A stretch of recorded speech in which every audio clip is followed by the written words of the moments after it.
Selamat datang di MRF Football, channel yang akan membahas berita seputar Manchester United. Jika kalian suka berita Manchester United dari kami, jangan lupa like, komen, dan subscribe. Dan juga nyalakan tombol loncengnya, agar kalian bisa tahu berita Man United terupdate dari kami. Terima kasih, Glory Glory Manchester United.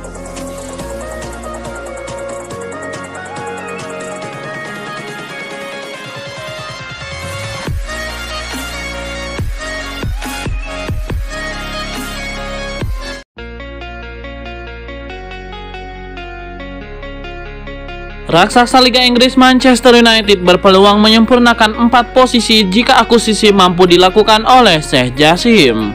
Inilah 4 bintang yang bisa didatangkan oleh MU untuk menyempurnakan skuad usai diakuisisi oleh Sheikh Jassim. Yang pertama, Randal Kolo Muani. Bintang pertama yang bisa didatangkan MU adalah Randal Kolo Muani, yang sempat muncul jelang bursa transfer musim panas 2023. Kolo Muani memang diincar oleh MU untuk mengisi lini depan yang belakangan semakin keropos. Namun MU kemudian memilih Rasmus Højlund yang menjadi andalan baru di musim 2023-2024. Dengan hadirnya Sheikh Jassim, MU bisa mengulang usaha mereka untuk mendatangkan Randal Kolo Muani dari Eintracht Frankfurt. Yang kedua, Sofyan Amrabat.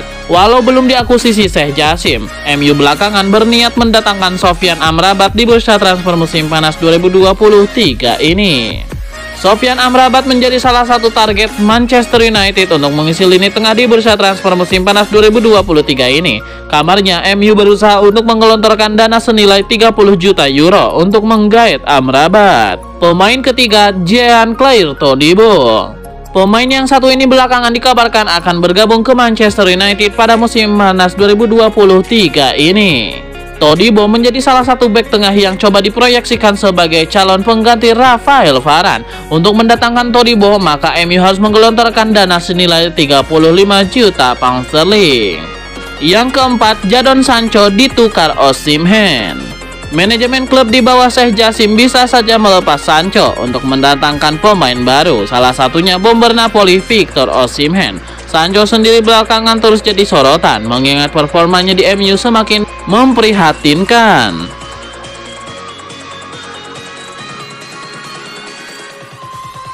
Manchester United telah menemukan alternatif transfer untuk bek Bayern Munchen, Benjamin Pavard. Ini setelah pengajuan tawaran pembukaan dari MU untuk mengontrak bek Prancis itu ditolak oleh klub Bundesliga itu.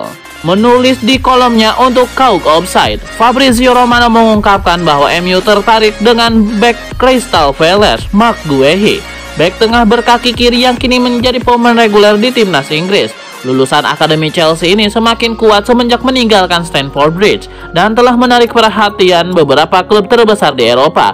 Guehi juga diwakili oleh Unique Sport Group, agensi yang sama dengan bek sayap United, Aaron Wan-Bissaka.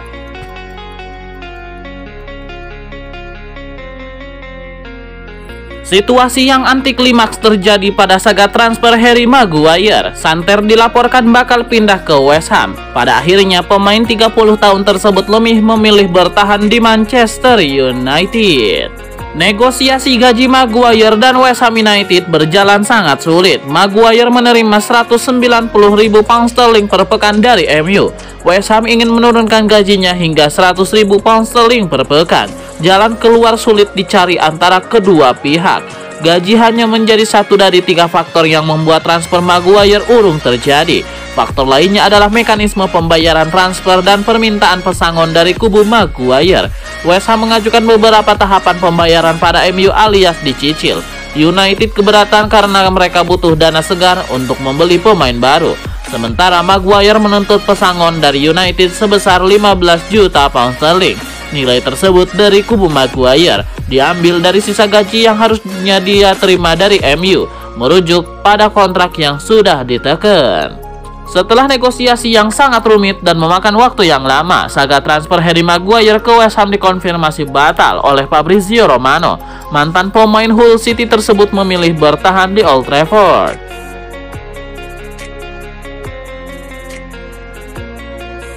Legenda Manchester United Gary Neville memberikan kritikan keras kepada skuad Manchester United usai pertandingan melawan Wolverhampton. Ia menilai Setan Merah tidak layak menang di laga itu.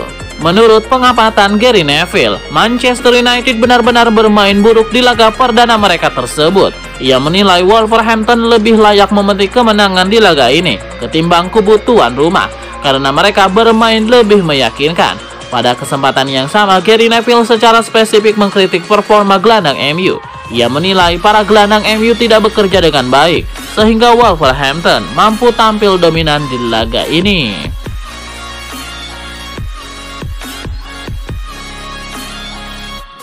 Pada pekan pertama Premier League musim 2021-2022, MU menang telak 5-1 atas sang tamu Leeds United. Namun 2 musim berturut-turut setelah itu MU selalu cuma mampu mencetak gol di laga pembuka mereka.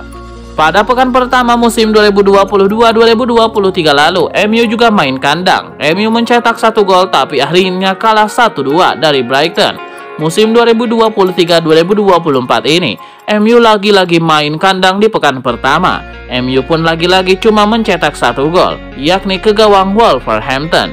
Bedanya kali ini MU menang.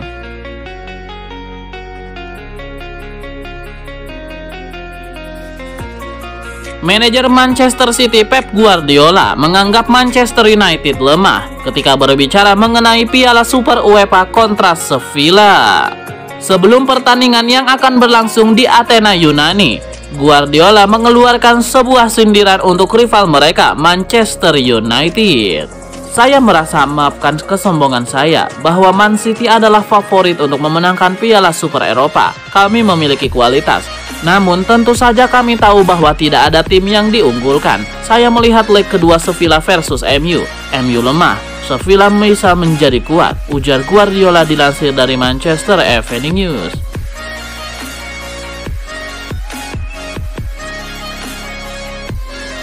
Saga transfer Harry Maguire di musim panas ini menimbulkan efek besar bagi Manchester United. Rencana transfer Erik ten Hag dikabarkan berantakan akibat ulah sang bek.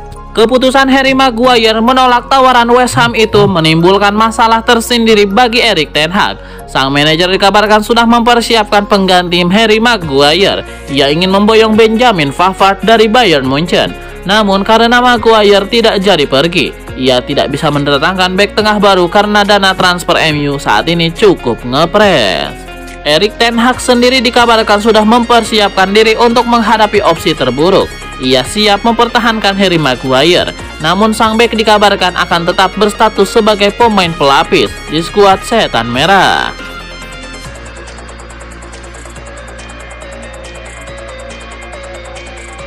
Manajer Manchester United Erik ten Hag meminta anak asuhnya untuk meningkatkan performa mereka usai laga melawan Wolverhampton. Ia menilai ada banyak hal yang harus dibenahi Setan Merah dari laga itu. Menurut Erik ten Hag, MU harus bisa memberikan respon jika mereka kehilangan bola. Ia ingin anak asuhnya bekerja keras untuk merebut bola itu kembali.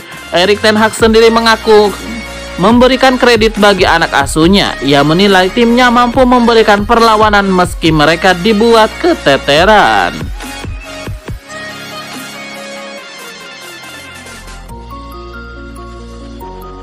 Debut kompetitif Mason Mount bersama Manchester United layak dilupakan. Mason Mount gagal bersinar saat MU mengalahkan Wolverhampton 1-0. Nyaris semua statistik pentingnya 0 alias 0 besar. Mason Mount gagal menciptakan dampak seiring dengan kesulitan yang dialami Setan Merah menghadapi serangan-serangan Wolverhampton. Statistik mengemukakan, pesepak bola berusia 24 tahun itu tidak melepaskan satupun percobaan, operan kunci, tackle, intersepsi, ataupun memenangi duel udara. Mason Mount juga gagal melakukan crossing yang tepat sasaran dari 2 percobaannya, serta cuma membuat 30 sentuhan, paling sedikit di antara pemain-pemain starter MU. Pada akhirnya Mason Mount ditarik keluar untuk digantikan Christian Eriksen pada menit 68. Manajer MU Erik ten Hag membela penampilan Mason Mount melawan Wolverhampton. Menurut dia, Mason Mount sudah tampil sesuai ekspektasinya.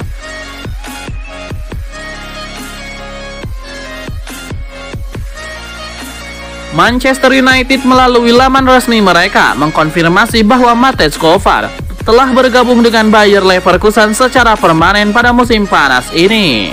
Terjawab sudah teka-teki masa depan Kovar di Man United. Pasalnya melalui laman resmi mereka, Setan Merah mengkonfirmasi telah melepas Kovar ke Leverkusen dengan kesepakatan permanen.